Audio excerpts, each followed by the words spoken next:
Assalamualaikum warahmatullahi wabarakatuh.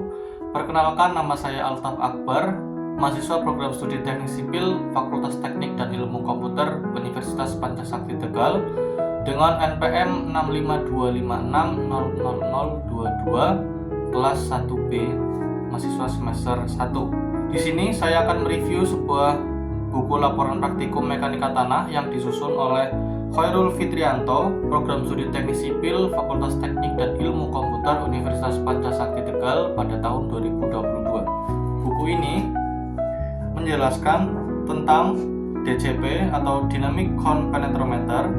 Di pembahasan kedua, di sini membahas tentang SENCON. Di pembahasan yang ketiga, membahas tentang analisis saringan agregat. Pembahasan yang terakhir membahas tentang analisis keausan agregat. Dari hasil praktikum didapatkan hasil bahwa yang pertama, pengujian DCP atau Dynamic Count Penetrometer. Pada pengujian DCP, syarat dan ketentuan batasan untuk kepadatan tanah nilai rata-ratanya maksimum adalah 6, sedangkan nilai minimumnya yaitu 4. Pada pengujian DCP di lokasi titik pertama, didapati hasil nilai kepadatannya adalah 5,19. Pada pengujian DCP di lokasi kedua, yaitu nilai kepadatannya 2,89. Pada pengujian DCP di titik yang ketiga, yaitu memperoleh nilai rata-rata kepadatannya 4,04. Sehingga dapat disimpulkan bahwa hasil pengujian DCP pada lokasi di sekitar laboratorium Universitas Pancasakti Tegal cukup baik, dikarenakan melebihi batas minimum rata-rata syarat dan ketentuan dari nilai kepadatan tanah. Pengujian yang kedua yaitu pengujian SENCON. Dengan syarat dan ketentuan batasan untuk kepadatan tanah, nilai rata-rata maksimumnya adalah 100% dan nilai minimumnya yaitu 95%.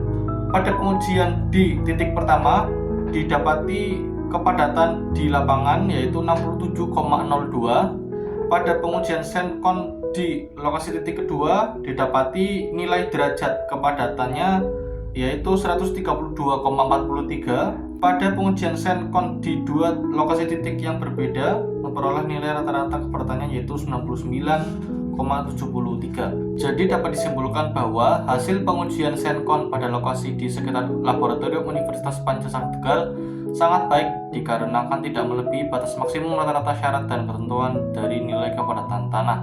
Pembahasan yang ketiga yaitu analisa saringan agregat.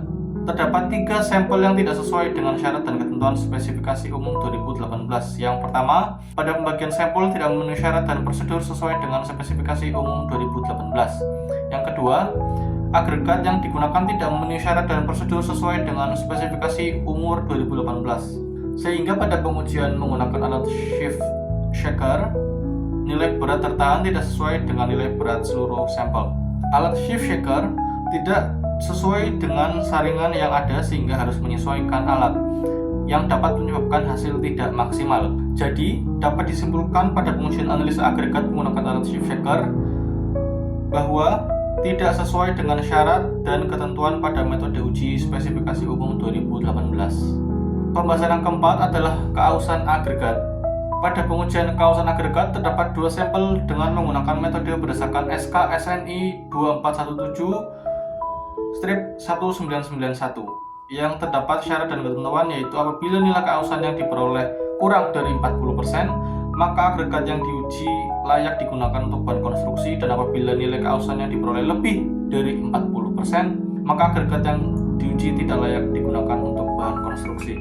Diperoleh hasil bahwa pengujian keausan agregat pada sampel 1 memperoleh nilai keausan sebesar 18,62% dan sampel 2 18,18%. Pada kedua sampel dalam pengujian keausan agregat memperoleh nilai keausan kurang dari 40% yang berdasarkan SK SNI 2417/1991, maka agregat tersebut layak digunakan sebagai bahan konstruksi. Demikian isi dari laporan praktikum mekanika tanah yang disusun oleh Khairul Fitrianto. Semoga dapat menjadi pembelajaran untuk kita semua. Terima kasih. Assalamualaikum warahmatullahi wabarakatuh.